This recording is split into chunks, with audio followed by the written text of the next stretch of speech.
Esu ne kartą girdėjęs, kad turbūt jos tą irgi kelią, pasirinkimą ir tokia, kokia jinai subrendo, užaugo, lėmė to meto ją supę žmonės ir jaunystėje, vaikystėje ir po to per visą gyvenimą. Ir daug tų žmonių buvo iš Klaipėdos krašto. Tie mažlietuviai ir šešioniškiai, kurie tikrai jai buvo svarbus. Tai va tas ryšys, jisai tiek per tą meninę jos veiklos liniją, tiek per visuomeninę veiklą lydėjo visą gyvenimą.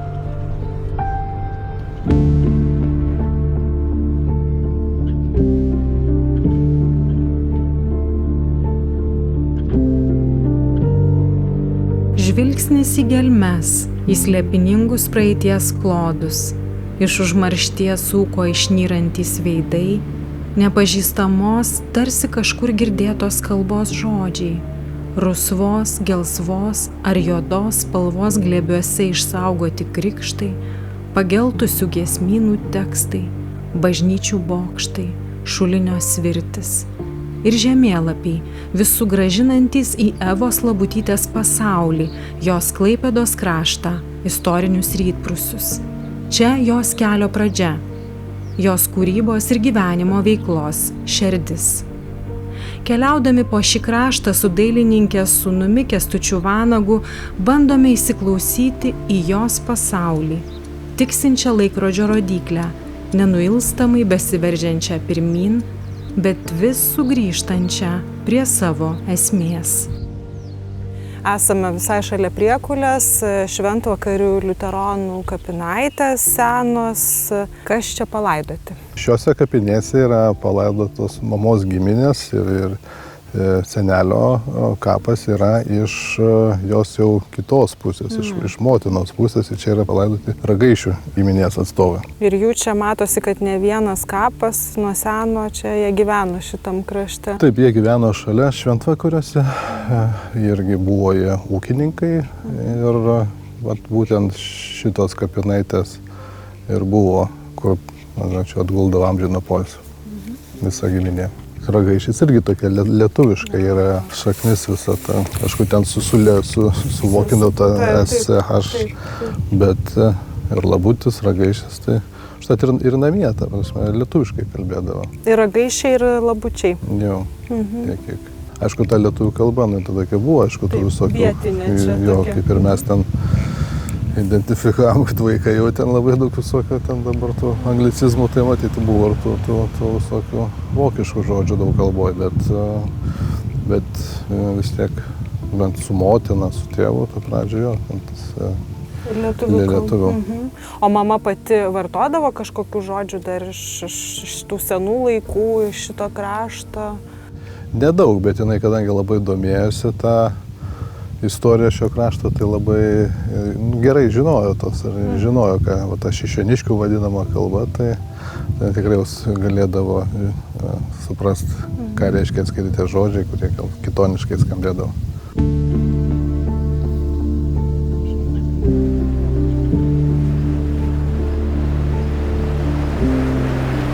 Aš labai gerai prisimenu tą momentą ir tą dieną, kada aš ją pirmą kartą pamačiau. Vyko pirmoji Klaipėdoje konferencija Lietuvininkai ir mažoji Lietuva amžių bėgyje.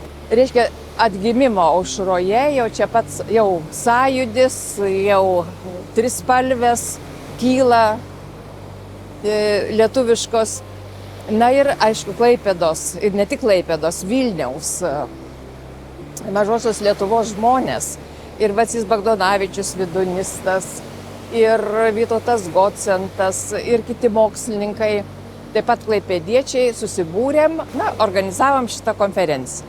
Man, pavyzdžiui, paliko didžiausią įspūdį ir pati konferencija, tokia tema, nes aš pati jau daug metų iki to domėjausi, tik tai niekas manęs nepalaikė ir niekas neskatino to domėtis, netgi atvirkščiai trupučiuką gniaužė tą mano domėjimąsi. Ir suprantat, tada, čia jau Ievos iniciatyva, ant staliuko dega žvakė, mažosios Lietuvos vėliava, žalia, balta, raudona, plevėsuoja, tiesiog, žinokit, širdis iš džiaugsmo plakė turbūt daug kam ir man taip pat. Ir aišku, Ievos žodis. Dar labai svarbu, kad tame koncerte pirmą kartą suskambėjo mažlietuviškos dainos. Mišrus choras Klaipėda, beje vadovaujamas Kazio Kšano, mano vyro. Tada atliko ir Vydūno Mes Lietuvos vaikai. Ir lietuviais esame mes gimę. Visi atsistojo, ašaros akyse. Ir kažkaip tai Ieva po šitos konferencijos ir per konferenciją mes kažkaip tarsi pajutom. Gal jai, kad jinai menininkė, čia apie muziką kalba. Kažkaip jinai prie manęs priėjo ir mes pradėjom kalbėtis ir tas toks artumas kažkoks, mes pajutom artumą, tokį dvasinį kažkokį. Jau ankstyvajame kūrybos laikotarpyje 8-ojo dešimtmečio pradžioje pasirinkusi mažosios Lietuvos, Prūsijos temas, menininkė visa esybė pasinėrė į šio krašto istorijos ir kultūros tyrinėjimus. Tai atspindėjo ne tik savo meninėje kūryboje, tačiau ir visuomeninėje veikloje, į kurią energingai įsijungė dar sovietmečiu. Jautė tą priedermę tam kraštui save atiduotą ir savo kūrybą, daug gilinantis, skaitant, tiesiog atsiverdavo tie vis naujų lobiai ir supratimas, kad tai yra, gali būti užmiršta ar sunaikinta ir taip toliau, ir tai reikia išsaugoti. Taip ir tada gimė turbūt ne viena mintis, tik jinai turbūt apie tai ne tik kalbėjo, bet ir pradėdavo kažką daryti. Kaip pavyzdys, tas Martyno Jankaus muziejaus įkūrimas Bitėnuose, tai jau prasidėjo nuo 3 žmonių, kur tame tarpe buvo ir mama kartu su profesoriumi Domu Kaunu ir Bernardu Aleknavičium. Jie pradėjo, suformavo tą tokią pirmąją Martyno Jankaus muziejaus ekspoziciją. Tai kas irgi tuo metu nebuvo patogų ir ten tada tie partiniai veikėjai daug klausimų kėlė, kas čia yra ir taip toliau, bet kažkokiu būdu, ta prasme, tas užtaisas toks buvo, kažką toliau ir toliau daryti. Nepriklausomybės jau artėjantis laikotarpis irgi buvo stimulas visiems, tai tose jau visose tautinio atgimimo veiklose dalyvauti, ar tai bebūtų sąjūdžio veikla, ar kiti, tai vėlgi tose mažosios Lietuvos arba kontekste tai irgi atsirado tos naujos idėjos, prie kurių jinai jungėsi, inicijavo kai kurias ir vedė. Tai, pavyzdžiui, jinai viena irgi iš tų yra įkūrėjų mažosios lietuvininkų bendrijos Mažoji Lietuva.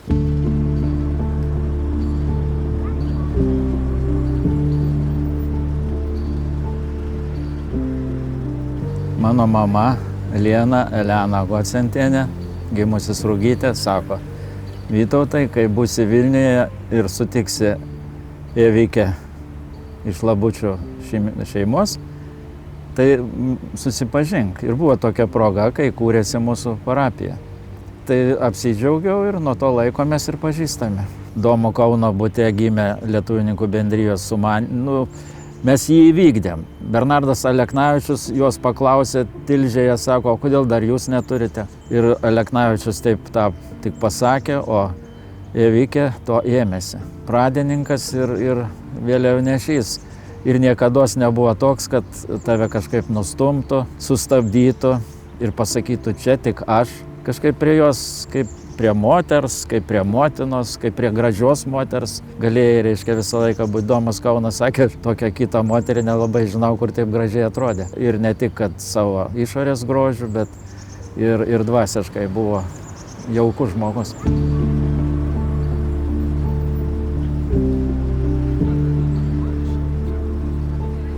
Dažniausiai aš ją susitikdavau lietuvininkų susiejimuose.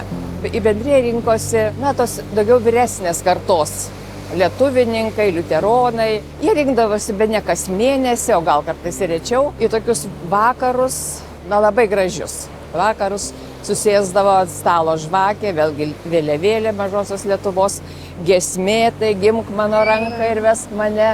Kažkokia tai tema būdavo gvildenama. Ar tai apie architektūrą Mažosios Lietuvos, ar apie istoriją. Aš esu skaičiusi keletą tokių pranešimėlių ir apie vieną kitą muzikinę asmenybę Mažosios Lietuvos, apie teatrų veiklą, apie chorinę veiklą.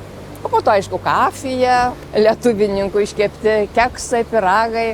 Tai štai, kada Ieva atvykdavo į Klaipėdą ir dalyvaudavosi tuose susiejimuose, gražiuose susiejimuose, labai draugiškose, na tai be abejo, jinai būdavo jau, kaip sakoma, dėmesio centras, jį visus, na mes baisiai apsidžiaugdavom, nepaprastu jo šiltumu, nepaprastu dėmesiu kiekvienam žmogui. Nes atrodo, vos susitikai, jin jau tave vandina, jos padovanotose atvirukuose, antroje pusėje nuostabia kaligrafiška rašysena, užrašyta brangiausiam žmogui. Ir suprantate, tai nėra poza, jokių būdų ne poza. Su Ieva teko būti bent poroj didžiųjų lietuviškų suvažiavimų, kuriuos irgi vadinam susiejimais. Ten būdavo sprendžiami jau tokie, tiesos suvažiavimai vis tik tai svarbesni klausimai. Ką veiksime lietuvininkų bendrija, kokia reiškia liuteronų veiklos strategija. Spręsdavo gan tokius net ir politinius kartais klausimus iškeldavo. Reikėdavo paruošti įvairiausius dokumentus, rezoliucijas, patvirtinti, rinkti pirmininką. Visada, aišku, ten viena iš vadovaujančių būdavo Ieva. Mažosios Lietuvos tema, pradėjusi skleistis Evos Labutytės grafikos darbų cikle Mažosios Lietuvos kultūros veikėjai, daugiau nei 10 metį brendo darbų cikluose Mažosios Lietuvos motyvai, Gimtosios žemės paminklai, krikštai, šio krašto asmenybėms mąstytojui Vydūnui ir rašytojai Evai Simonaitytei skirtuose meno darbų rinkiniuose. Nepriklausomybės priešaušryje 1988-aisiais ilgametį Evos Labutytės atsidavimą išnykusios prūsų tautos istorijos ir kultūros studijoms vainikavo darbų ciklas Prūsų atminimui, bei tais pačiais metais Klaipėdoje surengta asmeninė jubiliejinė paroda.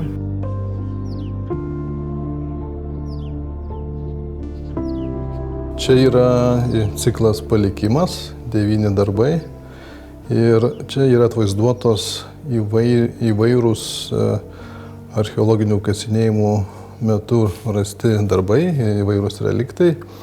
Ir ar tai būtų segė, ar tai būtų kažkokios šukos, tai ką irgi dailininkė stengiasi pavaizduoti, susimbolinti ir suteikti tokią gilesnę simbolinę prasme, išaukštant, parodant tą tokį grožį, kas iš tų senų daiktų, iš tos tokios turtingos istorijos, kultūros gali būti suvokiama šiandieną, neįsivaizduojama per tokią simbolizmo prasmę.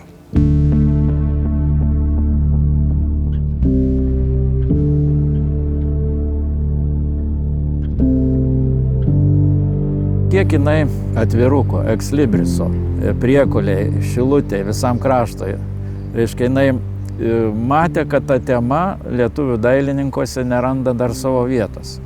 Jie ten nuvažiuoja, Nidoje gražu, Juodkrantėje gražu, gal ir Klaipėdoje, bet jinai surinkdavo medžiagą ir ją atiduodavo. Tai čia yra įdomus dalykas, juk jeigu yra kūrėjas, jis visada sako aš ir mano ir man, ir tada jis tai gali padaryti. O jinai nejautė jokios konkurencijos, jinai turėjo tvirtą savo tą braižą, jisai lygi šiol yra nekartojamas ir nemėgdžiojamas. Tai ji dalinosi tą temą ir visi dailininkai, kaip pasakyti, sakyčiau, netgi klausė juos.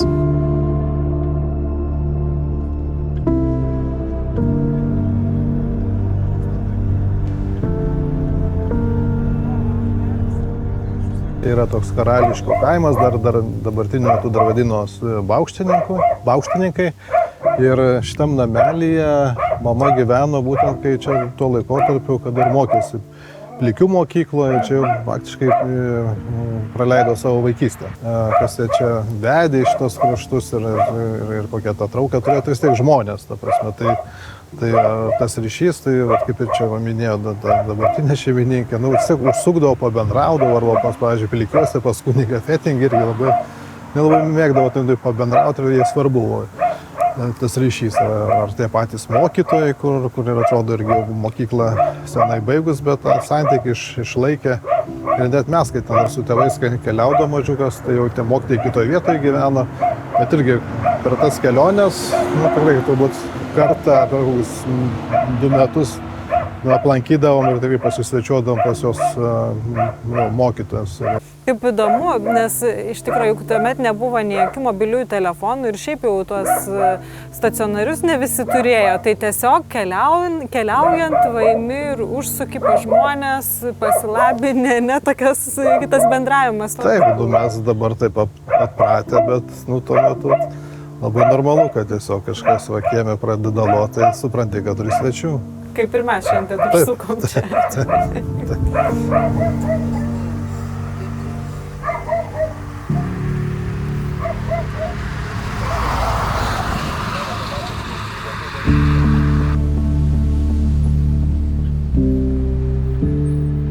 Jau atradusi savo kūrybinį kelią, Vilniuje dirbdama kūrybinį ir pedagoginį darbą, dailininkė Eva Labutytė sukūrė šeimą su inžinieriumi Gediminu Vanagu. Jiems gimė sūnus Kęstutis. Šeimos namuose Vilniaus Lazdynų rajone ilgą laiką buvo ir menininkės kūrybos erdvė.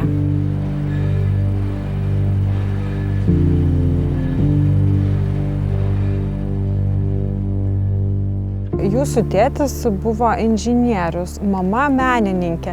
Kaip jie sutardavo, ar jausdavosi, kad jie yra skirtingų profesijų žmonės, ar čia buvo kažkokia tai vietoje atskirtis, ar kaip tik buvo toks susikalbėjimas ir vienas kito papildymas, kokie jų tie tarpusavio santykiai, bendravimas, koks buvo? Tiek mama, tiek tėtis labai domėjosi būtent savo, žmonos ar vyro atitinkamai tą profesiją ir gerbė tą profesiją labai. Ir jiem buvo įdomu, ką kiekvienas daro. Ir dar reikia pasakyti, kad turbūt ne tik konkrečiai jų profesijos buvo jų tas domėjimosi laukas, bet buvo daug ir tokių bendrų tokių pomėgių. Abudu labai domėjosi istoriją, kraštotyrą ir irgi abudu dalyvaudavo įvairiose organizacijose, ar Alko klube, ar kitose, keliaudavo irgi kartu, ypatingai tas mažosios Lietuvos kraštas, aišku, buvo dažniausiai lankomas. Tai mano tėčiui irgi labai tas įdomu buvo ir jie jau po vestuvių tai iš karto yra apkeliavę tikrai visą tą kraštą su motoroleriu, kurį čia turiu. Dar tokia kaip relikvija. Kaip atrodė jūsų namai, kaip tas gyvenimas ten vyko, vis tiek tai yra seni sovietiniai daugiabučiai ir ten štai kūryba vyksta. Taip, mes gyvenom viename iš tų daugiabučių Lazdynuose, Vilniuje, bet tie namai šiek tiek kitokie buvo, nes tikrai turbūt būtų sunku surasti laisvą kažkokį didesnį sienos plotelį, kuris nebūtų ten, sakykime, jo nebūtų pakabintas ar paveiksliukas, ar kažkoks kalendorius. Tai daug meno iš tikrųjų iš karto aplinkui supo tiek, aišku, mamos kūrybos, bet ir kadangi jinai bendravo plačiai su kitais dailininkais, menininkais, tai daug buvo ir kitų dailininkų darbų. Tai toks net iš karto įėjus turbūt į tą butą, jisai mažiukas, 2 kambarių, kuriame turėjo tenkintis ir tai, kad ten yra kartu ir dirbtuvės, kartu, aišku, turim ir svečių kažkur kampas ir aišku, ta vieta, kur gyvenam ir miegam. Tai tikrai ten 2 kambarių būti įsitekt sunku, todėl viskas taip suspausta, sukoncentruota ir kiekvienas tas kampelis išnaudotas, bet taip įėjus turbūt daugam tai būdavo toks kaip toks mini muziejus, kas čia yra, kaip įdomu. Tai tikrai tam kontekste, tai toks buvo, sakyčiau, nestandartiniai namai.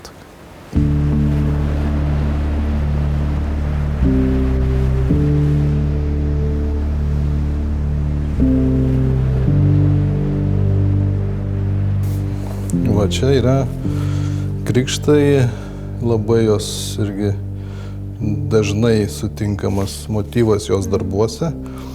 Tai krikštai tas kaip simbolis tarp žemės ir dangaus. Jis buvo labai toks ir gražus savo tą vizualiką, meninę estetiką ir jinai irgi ten, sakykime, skaitydama, domėdamasi, matė ir radus įvairių jų formų. Tas irgi jas visas stengiasi kaip ir įprasminti, tai čia tiek augalinės kilmės tokie, sakykime, siluetai, tiek ir tokios geometrinės figūros. Tai visą tą įvairovę irgi galima matyti jos darbuose.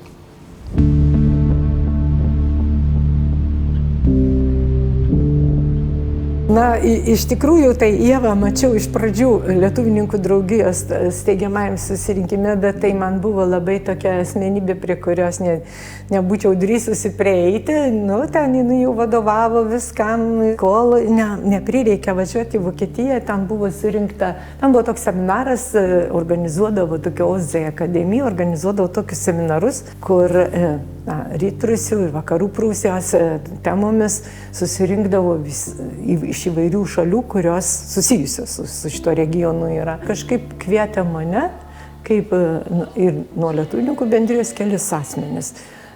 O mano buvo ta vaikų ansamblį matę, tai mane kvietė, na ir daugiau čia prikvietė žmonių ir paskui, kaip paaiškėjo, labai žymių žmonių, profesorė Vanda Zaborskaitė buvo ir Ieva Labutytė buvo, žodžiu, su Vilniečiais susitikom traukiny, tada važiavom per Kaliningrado sritį, tada buvo galima pervažiuoti į Gdanską. Žodžiu, ir mes su Ieva pasitaikėm vienoj kupė važiuoti. Ir mes tada ir įsišnekėjom, ir buvo labai linksma. Bet jūsų amžiaus skirtumas buvo didelis. Taip, 20 metų. 20 metų. Jinai mane vadindavo anūkėlė ir visą laiką anūkėlė, nueik atnešk tą, nueik atnešk aną. Žodžiu, ir aš ten abiem poniom patarnavau, viskas buvo labai smagu ir linksma. Ji vežė parodą, ji buvo susiruošus paveikslų tenai, ten turėjom iškabinti tą jos parodą. Paskui dažniau buvom kviečiamus ir mes tapom draugiam. Ir mes jau kartu sėdėdavom autobuse, mes turėdavom bendrų, o žiūrėk. Nu, abiem tas pats atrodė gražu, abiem tas pats, tie patys dalykai svarbus buvo ir panašiai. Žodžiu, vieną kartą iš tos pačios OZ akademijos aš važiavau su vaikų ansambliu jau tada koncertuoti, o Ieva turėjo parodą iškabinti, niekas jai ten nepadėjo, vieną darbininką paliko ir mes tą darbininką Vokietiją mes jam komandavom, kur ką pakabinti. Nu, Ieva komandavo, o aš ten buvau tas, kuris užsilipa visur ir taip toliau. Žodžiu, ir pavargom ir jau vėlus vakarės einam į kambarius miegoti viešbutį ir jinai staiga sėdė ir sugalvoja. Aš niekaip nesugalvoju to pristatymo gražaus. Mano ta vokiečių kalba tokia šiaip sau, sako. A tu negalėtum padainuoti, sako man. Kokia aš dainininkė? Aš niekad solistė nebuvau. Aš tik vadovauti moku. Aš dainuoti nelabai. Nu, Rusniai dainuodavau, aišku, bet kartu su kitais. Žodžiu, padainuok tu. Tai bus gražu. Na, žodžiu, pasiryžiau, kas bus, tas bus. Jau Ieva prašo, aš jau žinau, kad neatstos. Ir dainavau aš. Ir buvo daug iš Klaipėdos krašto lietuvių. Ten, kur tuo metu gyveno Vokietijoje, prisimenu, buvo Martinas Tydekas iš Plikių, žodžiu, apsiverkė žmogus. Taip kažkaip iš tikrųjų ta daina prie tų paveikslų, taip kažkaip jautriai mums išėjo. Ir tie paveikslai tokie labai jautrus buvo. Buvo ten Prūsijos temo bažnyčios, ypač tos jau ir sunaikintos, ten Priekulės bažnyčios vaizdas iš kažkur iškyla, jos nebėra.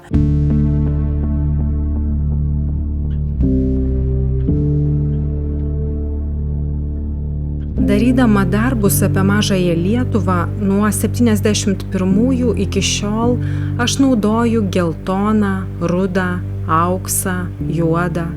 Aš noriu perduoti seno, praėjusio laiko dvasią. Aš noriu, kad mano estampas būtų toks kaip tas pageltas lapelis iš senų giesmynų, katekizmų, knygų. Pageltas, nuspuręs, parudavęs, prašviesėjęs. Kad jis atrodytų lyg iš anų laikų. Paimi seną lapą, net rankos virpa, net kvėpuoti bijai.